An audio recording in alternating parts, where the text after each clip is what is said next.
আম আসলে Australia tour কিন্তু আমাদের বাংলাদেশ যেকোনো স্টেজের জন্যই একটা বড় ট্যুর বলতে হয়। বিকজ আমরা কিন্তু আ বাংলাদেশ টিম আসলে অনেকদিন যাবৎ এখানে খেলার সুযোগ হচ্ছে না। ইভেন আমাদের কোনো অন্য স্টেজের টিমগুলো কিন্তু অস্ট্রেলিয়া খেলার সুযোগটা হচ্ছে না। সেই জায়গা থেকে এটা একটা বিরাট অপরচুনিটি এবং সবচেয়ে বড় যে বিষয়টা এই ট্যুরের মধ্যে আমরা ৩ টা ফরম্যাট খেলার সুযোগ পাচ্ছি। এর চেয়ে ভালো অপরচুনিটি আর হতে পারে না আসলে। কারণ আমরা জানি যে অস্ট্রেলিয়ার মাটিতে ৩ টা ফরম্যাট খেলাটা অনেক চ্যালেঞ্জিং হতে পারে। সেই জায়গায় প্লেয়াররা সেই এক্সপেরিয়েন্সটা গ্যাদার করতে যাচ্ছে এবং লক্ষ্য করতে হবে আমাদের এইচপি প্লেয়ার যারা এবং এখানে টাইগারের প্লেয়ার হচ্ছে, ন্যাশনাল টিমের প্লেয়ার সব মিলিয়ে আমরা মিক্সিংটা করার চেষ্টা করেছি। কারণ জানি যে ২০২৭ আমাদের এফটিপিতে কিন্তু অস্ট্রেলিয়া ট্যুর রয়েছে। তো সেই জায়গা থেকে আমার মনে হয় যে একটা বিরাট অপরচুনিটি, বিকজ অস্ট্রেলিয়া মাটিতে খেলতে যাচ্ছে, এখানে তারা গ্যাদার করবে, তারা এক্সপিরিয়েন্স গ্যাদার করবে, ড্রেসিং রুম থেকে শুরু করে মাঠ থেকে ওয়েদার প্রতিটা জায়গায় তারা এক্সপিরিয়েন্সড হবে। সো আমার মনে হয় যে এটা একটা বিরাট অপরচুনিটি এবং স্পেশালি থ্যাঙ্কস টু বিসিবি যে এই ধরনের একটা ট্যুর অ্যারেঞ্জ করে দেওয়ার জন্য। এখানে একটা জিনিস দেখবেন, আমরা যে ৪ দিনের ম্যাচ দুটো খেলতে আছি সেখানে আমাদের বেশ কিছু টেস্ট প্লেয়ার রয়েছে।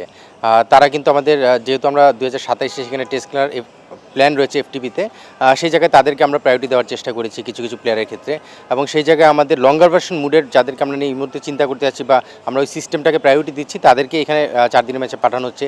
ঠিক একইভাবে ওয়ানডে এবং টি-20 যে ফরম্যাটটা হোয়াইট বল, সেখানে আপনি যদি টিমটা দেখেন তাহলে দেখতে পাবেন যে এখানে আমাদের হোয়াইট বল ক্রিকেটার যাদেরকে আমরা প্রায়োরিটি দিই বা যাদেরকে নিয়ে আমরা মূল ফোকাসড বা চিন্তা করি ফিউচারে, যাদেরকে নিয়ে আমরা হোয়াইট বলের চিন্তা করি তাদেরকেই দেওয়া হয়েছে প্রায়োরিটি।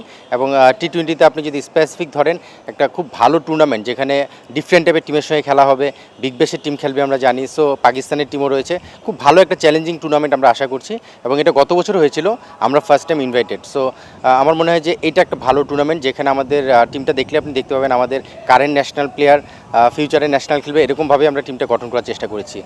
সো সব কিছু মিলে খুব ভালো একটা স্টেজ যেখানে প্লেয়াররা ডিফারেন্ট ফর্মেটে তাদের নিজেদেরকে প্রকাশ করতে পারবে এবং এক্সপিরিয়েন্স গ্যাদার করতে পারবে।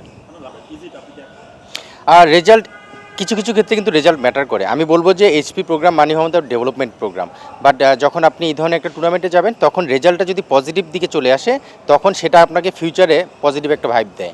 সেই জায়গা থেকে আপনি দেখবেন এই দলের বেশ কিছু প্লেয়ার রয়েছে চ্যাম্পিয়ন দলের প্লেয়ার, তাদের সেই পজিটিভ চিন্তাভাবনা কিন্তু এখানে প্রতিফলন দেখা যাবে। আপনি যদি দেখেন এখানে টি-20 ক্যাপ্টেন আকবর, যে আমাদের ওয়ার্ল্ড চ্যাম্পিয়ন, সো সেই জায়গাগুলো কিন্তু সেখানে চিন্তা করা হয়েছে যে ইমপ্রুভমেন্টের পাশাপাশি যদি রেজাল্টটা তার দিকে পজিটিভ দিকে নিয়ে আসা যায়, আমার মনে হয় এটা খুব ভালো একটা এক্সপিরিয়েন্স হবে প্লেয়ারদের জন্য। সো সেই জায়গা থেকে অবশ্যই ডেভেলপমেন্ট আমাদের মাথায় রয়েছে, তার পাশাপাশি যদি রেজাল্টটা পজিটিভ হয় সেটা অবশ্যই যে কোনো দলের জন্য, যে কোনো দেশের ক্রিকেটের উন্নয়নের জন্যই ভালো পজিটিভ দিকে নিয়ে যায়।